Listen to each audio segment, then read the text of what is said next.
Todo mundo preparado para o carnaval?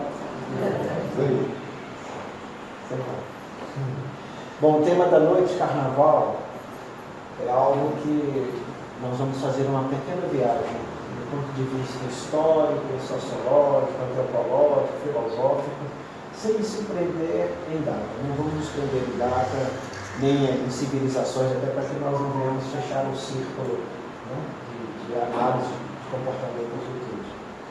Mas é algo que nos surpreende todas as vezes que paramos para compreender os caminhos que a humanidade escolhe para poder agir.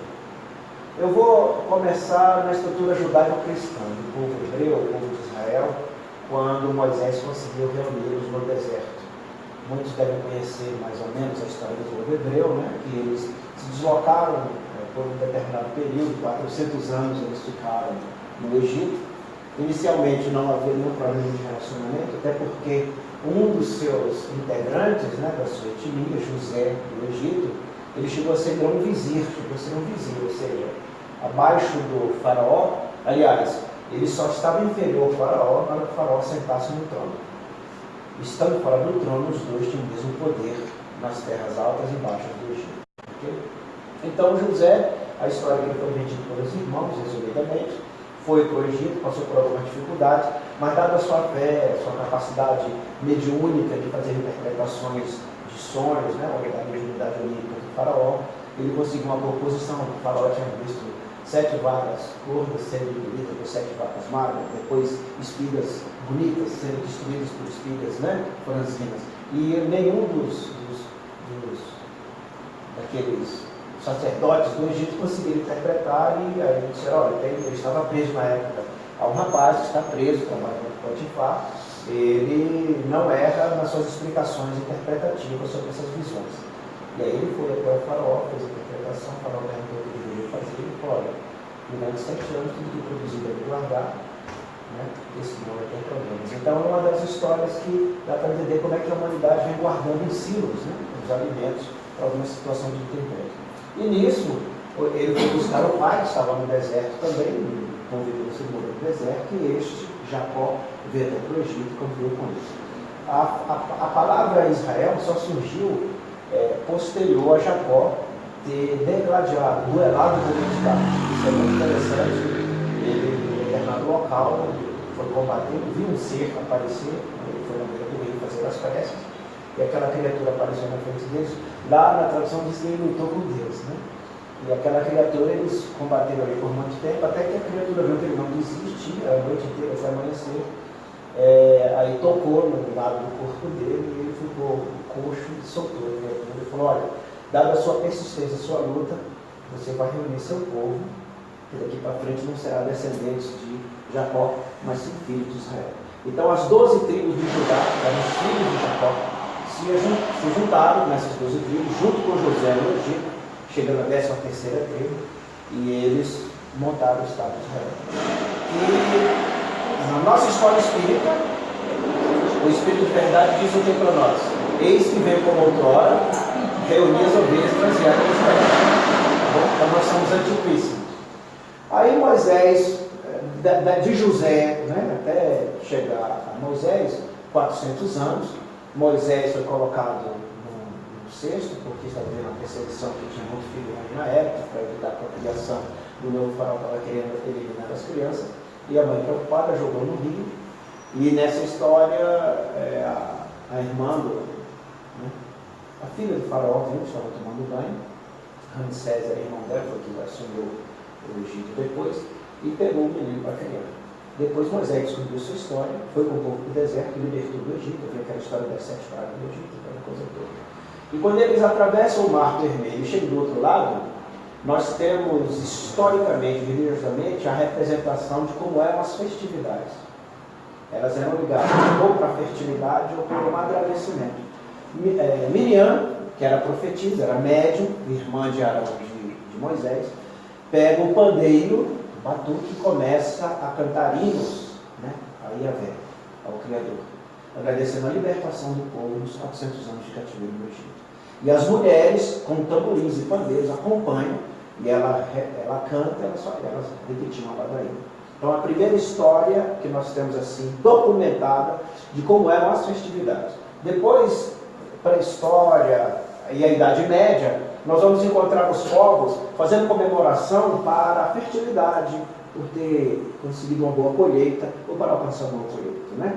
A procissão que eles faziam até a beira do Rio Nilo, em comemoração a Ísis e ao boi Apis, era também parecido com o que nós temos hoje. Um grande carro, um grande barco, com a divindade lá dentro, o Apis e a Ísis, e eles deslocavam, faziam essa festividade ali, e depois soltavam aquela embarcação no Rio Nilo para ela poder ser limpa.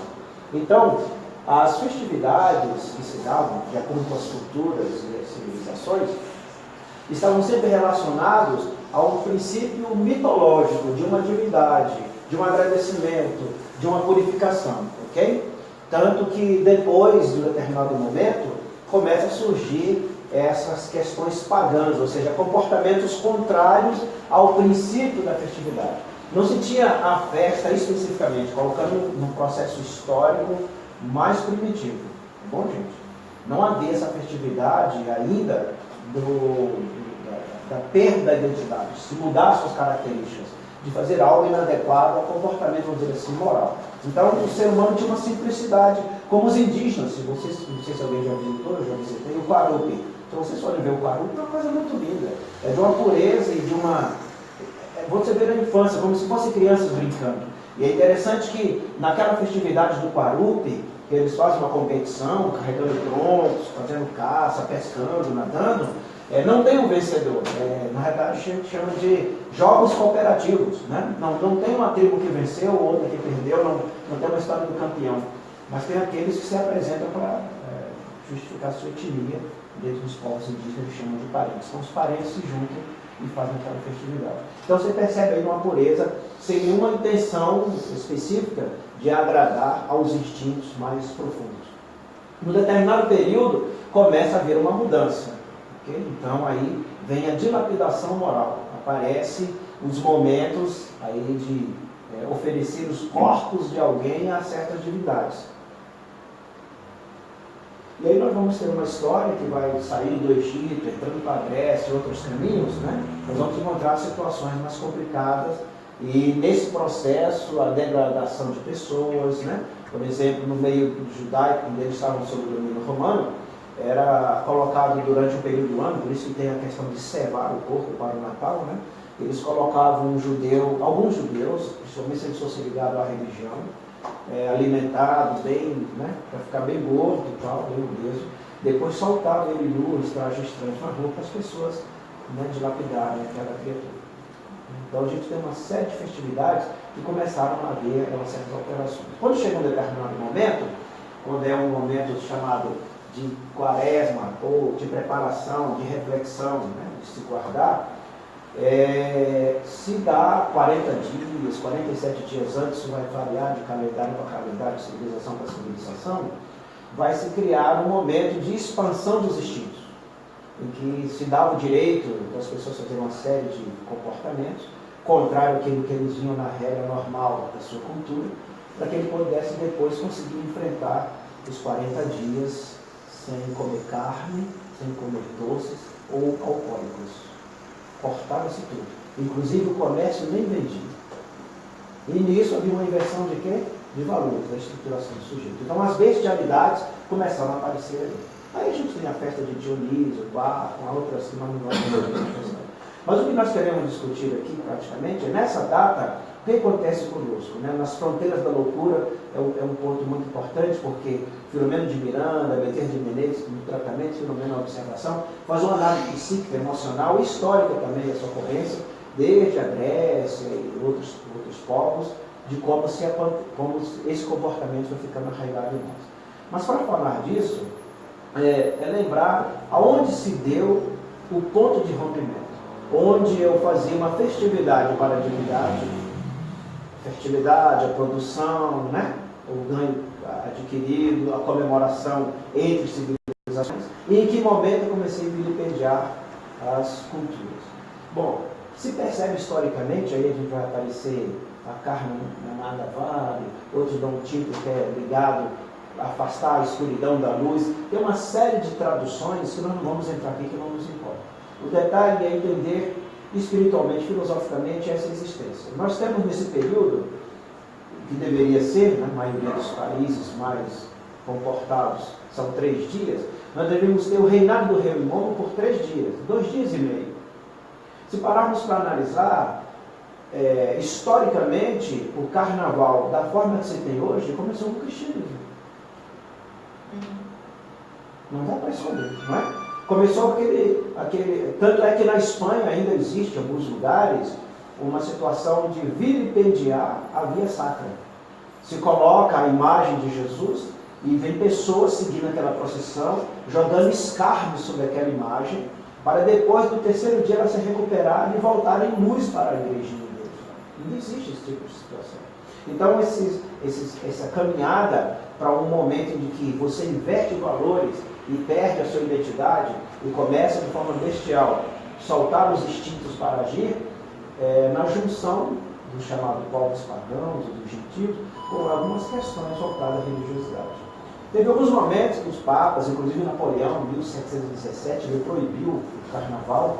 Depois dele, se voltou novamente o carnaval a surgir. Filipinas não tem, apesar de ser país católico, mas não tem. Mas grande parte das nações que aderiu ao catolicismo, que tinha livro apostólico romano, inseriu o carnaval nas suas culturas.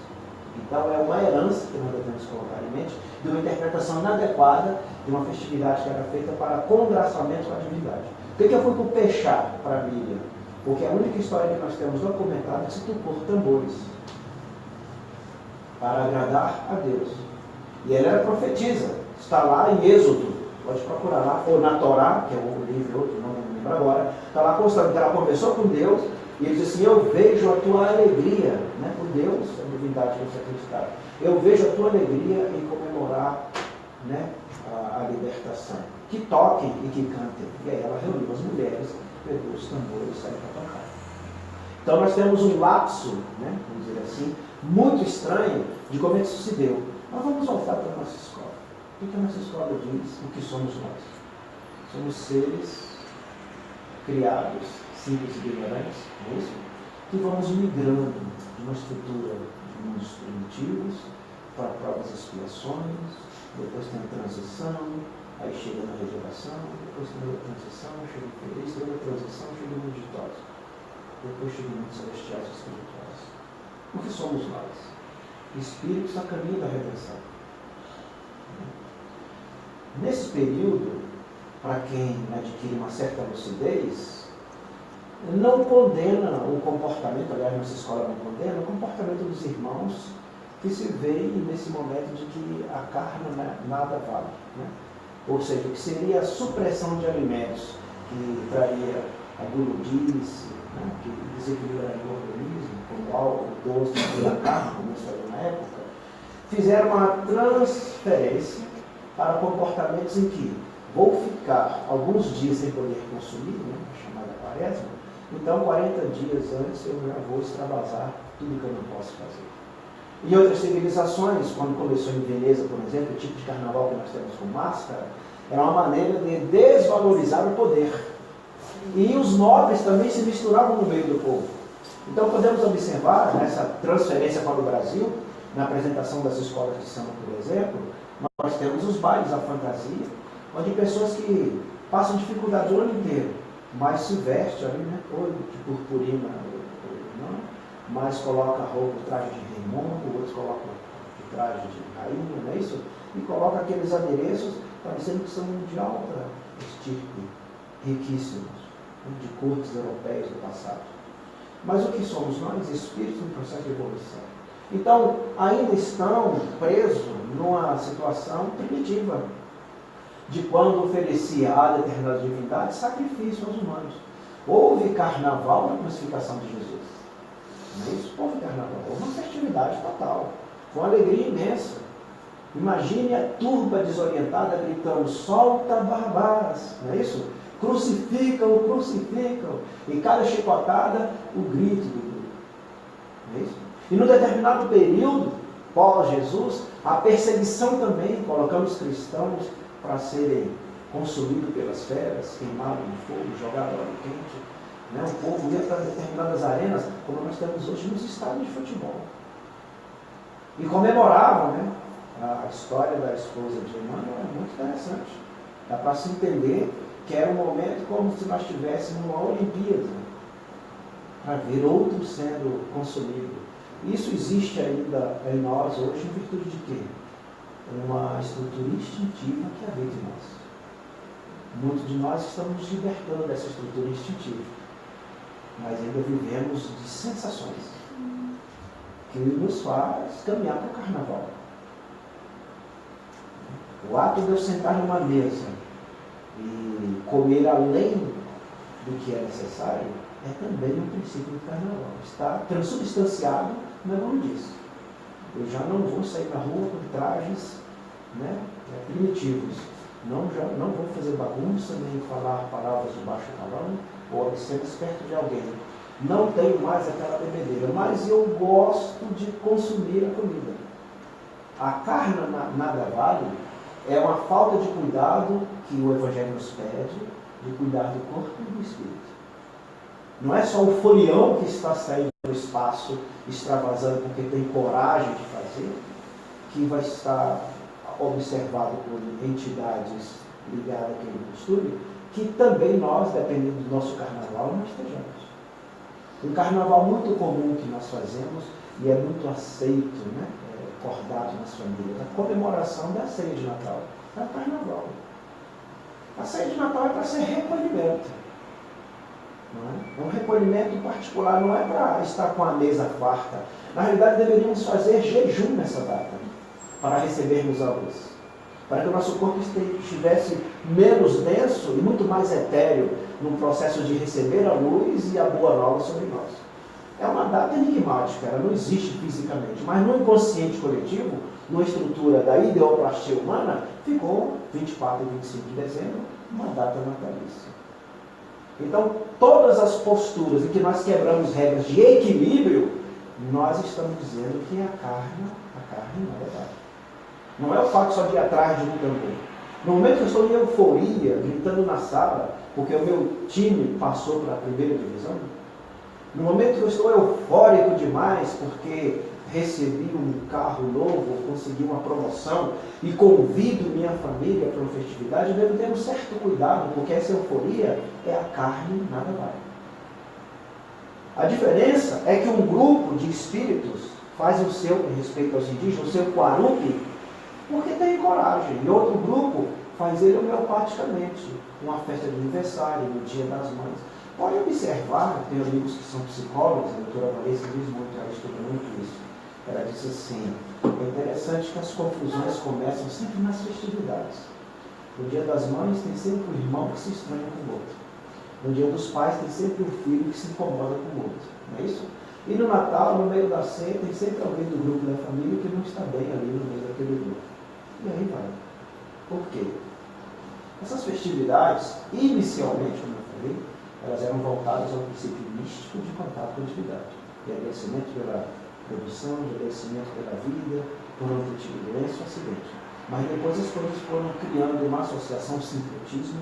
Sincretismo, para quem não está acostumado, é quando eu junto duas coisas para criar uma terceira. Né? Então vem uma estrutura religiosa, padrão, numa linha ortodoxa, cheia de rotina, aí encontra com um povo gentil, com seu modo cultural, tenta, no sincretismo, associar aquelas informações e fazer uma transferência para um ato que não é tão correto assim. É o cuidado que nós na escola espírita, Kardec nos pede muito, mantermos, né, na simplicidade do Evangelho. É muito simples, não há festa de mangarim, nós não necessitamos de palco, de púlpito, nem nada disso, porque é um trabalho íntimo, é algo muito particular. Então, nessa data, nós estamos convivendo com uma estrutura mental, vamos dizer assim, de espíritos primitivos.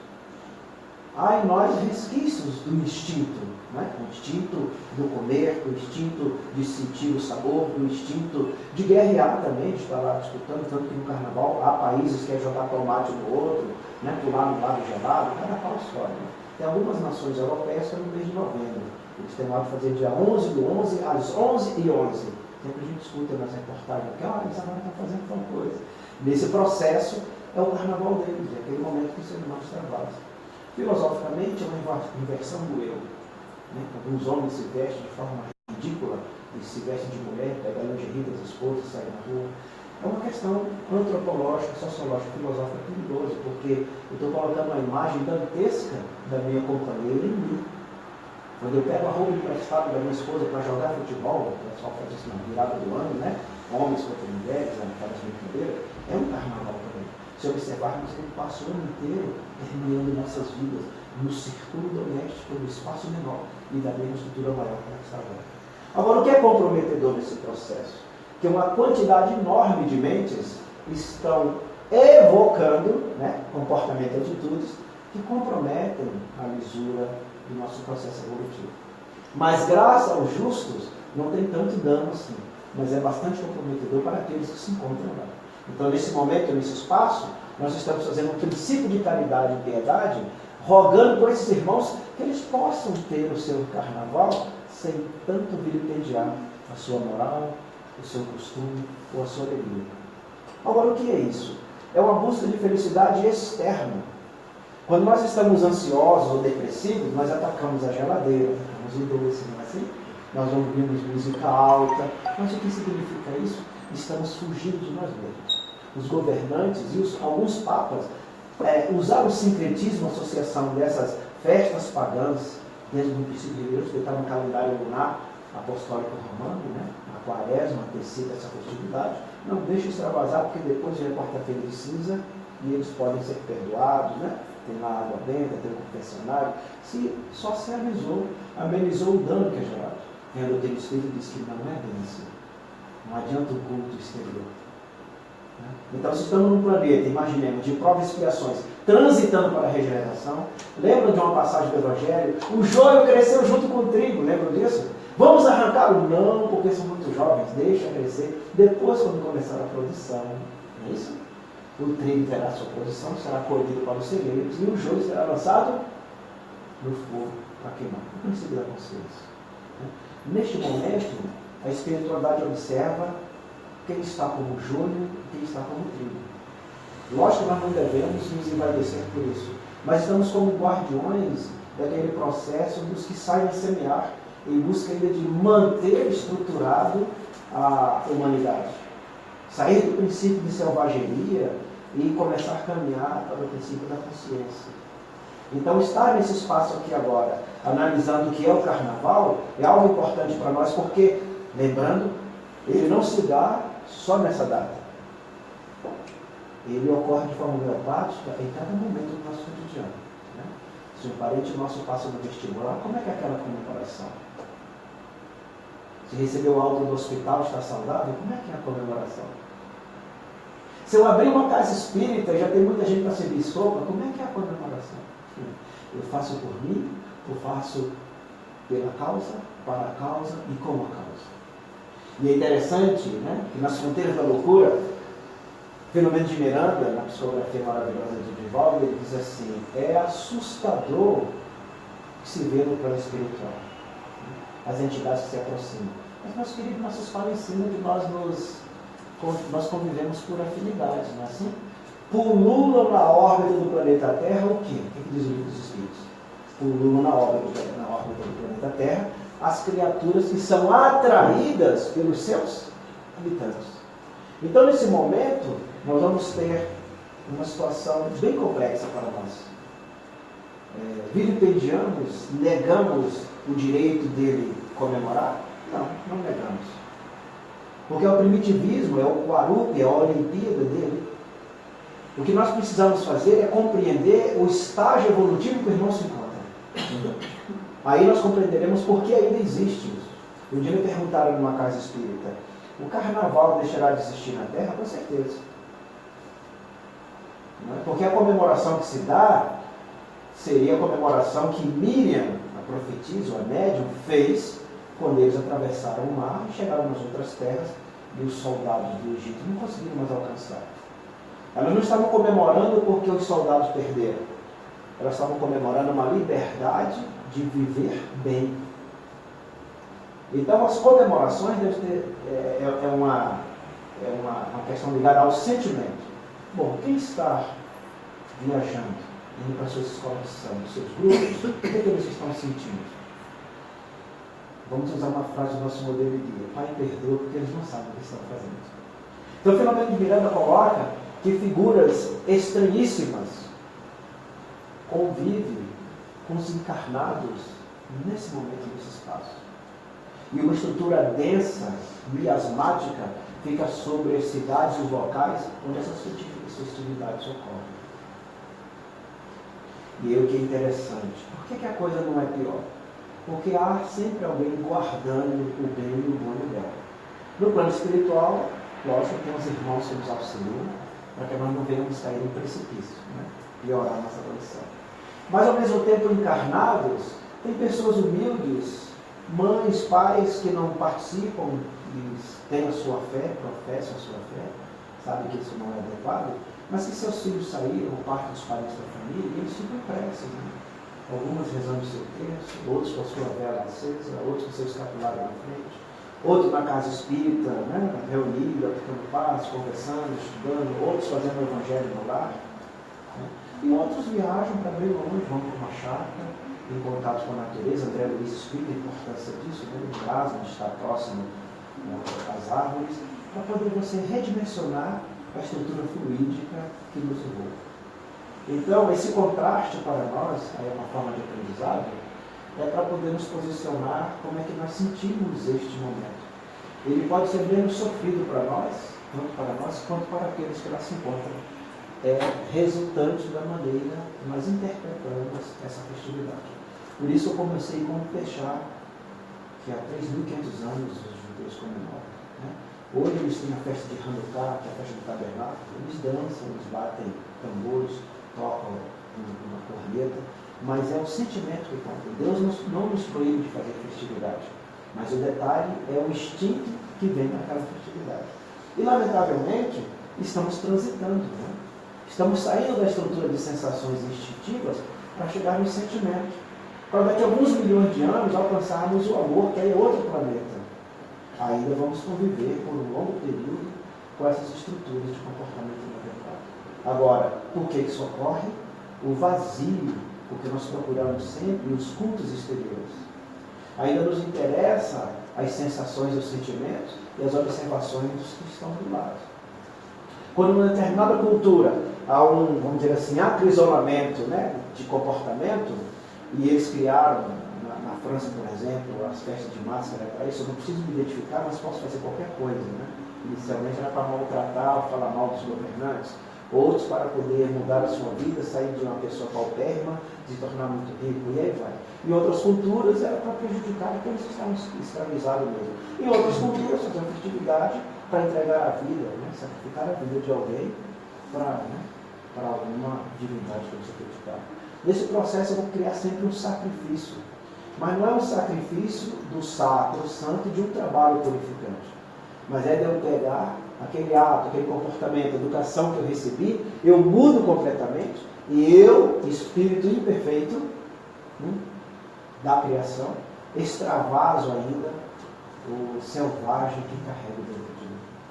Daí que Filomeno de Miranda, né, vocês veem, em Fronteiras da Loucura, ele chama atenção para o cuidado desse momento. E as circunstâncias que todos que estão nessa festividade se envolvem com ela estão inseridos. Das fantasias aos desenhos, das melodias aos ritmos, da coreografia ao que se consome, é tudo arquitetado no plano espiritual. Às vezes nós temos a ilusão de que o trabalho é feito sempre de uma forma benéfica, que você tem um líder de luz, que a coisa vai sempre nos orientar. Mas nós vamos ter aquelas lideranças, estão aí nas obras de André Luiz, que também faz o contrário. Não em virtude de ter duas forças para combate, mas é o sentimento de querer agir por si só, sem se colocar à disposição da luz. E é interessante que um dia nós estávamos conversando com um grupo de filosofia, dizendo assim, interessante, comecei a falar aqui, o rei Momo e Jesus. Se formos fazer uma comparação, ele recebe a chave da cidade para levar durante 3 dias as pessoas à morte. Ele não traz a luz. Porque uma alegria não é fácil, cuidar para que a vossa luz não seja sombra. O rei Momo aparece e durante 3 dias ele reina, né? E Jesus foi para a cruz, para no terceiro dia dizer assim, eu venci a morte. eis que, né, me faço presente. Ou seja, colocou perante os seus discípulos, abençoou-se pelo Espírito e disse assim, olha, o corpo foi, mas eu estou aqui. Permanecemos, porque a água da vida que eu carrego é o que eu dou para vocês. E vocês não terão sede, não se preocupem. Então esse vazio que nós carregamos ainda faz com que nós procuremos uma mesa farta no lugar de um abraço afetuoso. Nós procuramos um filme, uma página social integrados do que uma conversa ou um olhar carinhoso. Nós procuramos um estádio de futebol para balançar as bandeiras e torcer pelo time, do que nos reunirmos com pessoas que talvez estejam isoladas no hospital, não tem nenhuma parte dela, para tocar o violão, passar apenas fazer uma prece no corredor. Então nós ainda temos nossos carnavais particulares, que esse grande carnaval que os irmãos fazem, nada mais representa do que fazer com que venhamos nos recolher e perceber se ainda estamos fazendo, valorizando o que a carne nada vale. Ou seja, estar no mundo, iludir-se com o mundo, é comprometedor para nós. Principalmente por conhecermos o nosso destino, sabermos de onde viemos, o que somos, por que passamos por aflição e para onde nós iremos. Então essa fase agora, ela é excelente. Eu digo para todas as casas que eu faço palestra, quando a gente vem anunciar o Evangelho para vibrar por isso. É excelente, porque é um posicionamento, é lógico, entre trevas e luz. Né? Eu falando da luz que gera sombra e da treva que se recolhe. O que é a treva que se recolhe? Eu me guardo em mim. Eu estou circunspecto. Eu vou procurar ler um bom livro, ouvir uma bela melodia. Vou me concentrar de forma que as minhas sombras sejam abraçadas por eu conhecer o que sou e quem sou, e tirar de mim as poeiras que ainda me impedem de evoluir. Os irmãos são uma luz, mas estão numa luz que gera sombra, porque é aquela luz que nos dá uma alegria momentânea, nos dá uma felicidade que depois vai trazer o quê? Ressaca, dor de cabeça, alguns sofrem acidentes, e tem alguns que 9 meses depois dão mais um comprometimento. Então, é uma luz estranha. Enquanto que o outro diz, mas vocês, espíritos, não comemoram o carnaval? Comemoramos. E como comemoramos? Levando uma sopa, um agasalho, uma conversa fraterna, um abraço, né, afetuoso, um olhar carinhoso e gesto carinhoso a cada criatura. Inclusive para os irmãos que vão festejar na sua luz, né, que é um prêmio falseado. Então, o nascimento de um filho também é carnaval? Aí vem um detalhe, nós estamos falando de sentimento, depende como é essa comemoração. Né? Nós somos orientados no espelho seguinte, que as nossas alegrias elas devem ser contidas, porque tudo que excede torna-se prejudicial. Então não é um julgamento de se comemorar, é como é que eu sinto aquela comemoração. Porque nós somos sentimentos. Não sei se vocês estão acompanhando, a ciência tem informado agora que o coração tem mais neurônio do que o cérebro. Né? E o nosso intestino tem mais neurônio do que o cérebro também. Opa, mas aí o cientista diz, por que o coração surge primeiro? Porque ele é o formador de todas as outras estruturas do corpo humano. Quando Jesus disse assim, a boca fala do que está cheio do coração. Nós só vamos materializar o que sentimos. Nós só vamos racionalizar pelo que sentimos. Eu sinto fome, o meu raciocínio diz, eu vou ter que pegar a enxada e cavar o chão, plantar, colher para me alimentar. Nós sentimos fome. Se estou alegre, ou eu sinto alegria. Porque o estar alegre é uma coisa, ele é momentâneo. Eu sentir alegria é outra. Porque fazer a festividade porque o filho nasceu e tempos depois reclamar porque ele tirou nota baixa na escola, eu matei aquela comemoração. Ela não existiu, ela foi falsa. É uma luz que me gerou sombra. Agora, meu filho tirou nota baixa na escola e eu sei levar a luz para ele, para aquela aflição que ele está passando, sem gerar outra aflição, não foi um carnaval. Porque a felicidade, ela nunca acaba, ela é contínua. Ah, meu Deus, o adolescente vai me dar dor de cabeça. Mas houve um acordo com a espiritualidade para receber aquele filho. Se a comemoração foi no instante que ele chegou, ela vai continuar até as vicissitudes que ele vai gerar. Mas aí é um processo de mudança que a gente chama de sentido. Como é que o coração está fazendo a leitura daquela convivência? Né? Por isso que o Espiritismo não condena nenhuma festa, embora os espíritos também não participam dessas festas. Mas nós sabemos que cada ser, no seu processo evolutivo, no grau de entendimento do mundo, ele sente o espaço que ele ocupa, ele sente as pessoas que estão ao seu redor, as oportunidades que ele percebe conforme a experiência que ele tem de vida. Como somos seres milenares, que vivemos de outras culturas distintas, vamos nos comportar conforme o nosso grupo. Nosso grupo é isso aqui. Estamos alegres? Claro.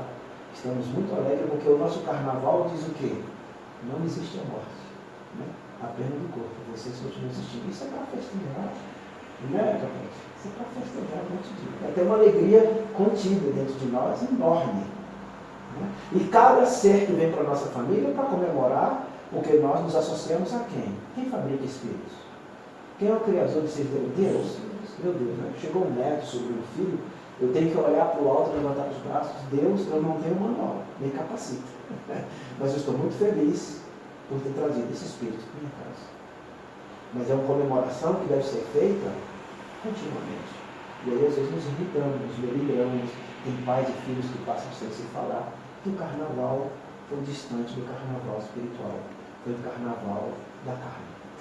O carnaval da carne realmente nada dá. Mas o carnaval do espírito, ele é eternamente. Por isso que Jesus disse que a água que ele nos fornece, jamais nós teremos sede. Lembra quando ele sentou no poço em Samaria, né? Para dar a primeira aula contra a discriminação, misoginia, xenofobia para os seus discípulos? Ele foi para Samaria.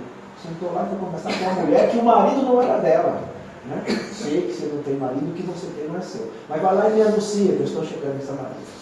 Né? Se falar da anunciação, olha o colégio apostólico de Jesus. A mulher foi a primeira a dizer isso e chegou o Messias. Porque estava todo mundo quer sem saber. Ali começou efetivamente o trabalho dele, com os 12 e com todo mundo. Nós espíritas temos esse caminho. Né? Orar por aqueles que estão nas sombras, okay? E nos congratular, na luz dele, a luz material, e nos congratularmos para nós que estamos na sombra da humildade, na mansuetude, da compreensão da piedade. Uma sombra que refresca. É aquela sombra da árvore que nós estamos estafados do sol, ficamos ali embaixo, de repente um passarinho canta, ou uma fruta vem até nós. Essa é a sombra do carnaval dos espíritos. Agora, a luz desse carnaval que incomoda não nos interessa, porque assim é passageiro e causa dores atórias no futuro. E nos cria uma relação para o futuro de reencarnações sofridas. Porque se eu atraio a entidade para fazer comigo uma festa, eu me associo a ela. Né? E essa troca, um encarno que desencarna, um encarno que desencarna, nós que estudamos espíritos já sabemos onde é que vai dar. Então, para nós é preciso ficar na quietude da sombra que alivia do que a luz que desperta e incomoda a consciência. Então, que o nosso carnaval seja sempre pautado pelaquela mansuetude de mulher de Jesus, ou a virtude do que devemos ter, que amar a Deus sobre todas as coisas e o próximo a nós mesmos. Não importa a alegria de cada um, não importa que nós, né, como evangelizadores redividos ou evangelho primitivo, amemos compreendendo a dificuldade que eles passam e nós nos portarmos constantemente para não fazermos atitudes semelhantes, só que em espaços pequenos, que às vezes é comum fazermos isso. Tudo bem? Perguntas? Mais alguma? Respondi a sua pergunta. Eu falo demais, né, gente? O problema do filósofo, eu sou filósofo e pedagogo, então a criatura começa a pensar, fazer uma viagem. Tranquilo? Felicidade. Quando eu falei da mesa farta, a gente pensou nos carnavais que já fez em casa. Né? Um bolo de aniversário de carnaval, né? Olha beleza, mas nós fazemos isso. Mas essa fase o contraste é importante para nós. Deus nos dá o contraste, embora no universo não é assim. Né? Nós não temos noite e dia, né? Nós não temos frio e quente. Nós temos noite, madrugada, manhã, tarde e noite. Né? Então são mais coisas. Mas nós precisamos desse contraste ainda, para que nesse momento nós venhamos observar se o nosso caminho está correto. Né? Deus permite isso, lógico. Tudo ocorre pela vontade dele, tudo ocorre para o bem. Então, para a gente ter um poder de observação. A doutrina espírita é tão bela que ela nos pede para analisar essas circunstâncias. Qual é o nosso papel nesse momento? De proteger o Brasil. Né? De cuidar para que daqui a 9 meses não venham tantos espíritos comprometidos para que a responsabilidade é nossa. Lembramos disso, não é isso? Esse que o semeador saiu a semear. Não importa ele vir no planeta Terra, principalmente no Brasil. A nossa responsabilidade é evangelizar. Não importa a maneira que ele foi concebido. A nossa responsabilidade é amá-lo e orientá-lo para um caminho melhor. Caminho de luz. Então, esse contraste vai sempre existir para que nós ficamos raciocinando. avaliando. Né? A nossa escola é uma escola que pensa, que analisa. Mas, acima de tudo, com esse pensar e essa análise, ela sente. E o sentir é mais importante. Então, aquilo que sai da nossa alegria, tá? Para quem chega, para quem vai, deve ter um sentimento pautado no princípio da nossa virtude de humildade, do nosso nível de vida. Aí sim, estaremos sempre contentes e satisfeitos com as oportunidades, inclusive aflições se tiver, não receber. E não passarmos por situações de nos consociarmos com a energia negativa, como diz Filomeno de Miranda, entidade dantesca. Então, um trecho que diz assim, eu acho que é em Irmãos Partido, Filomeno diz assim: há movimentos corporais, o cantante me ajuda, mas eu acho que é isso. Há movimentos corporais que as criaturas fazem dançando, que possivelmente os próprios símios da África teriam vergonha de fazer. Olha isso. A palavra de Filomeno de Miranda. Né? Então, os próprios macacos teriam vergonha de fazer aqueles movimentos, mas nós fazemos. Né? Aí os bois das cachorras, essas coisas. Tudo bem, meus queridos? Eu concluí, agradeço o carinho, a afetividade, a recepção, a oportunidade de falarmos disso. Né? Espero ter sido leve, porque é um tempo que fica um pouco, né, assim complicado, mas é uma oportunidade de repensarmos o nosso pensar, o nosso sentir e o nosso agir, principalmente nessas datas. Obrigado. Obrigada, Gilberto.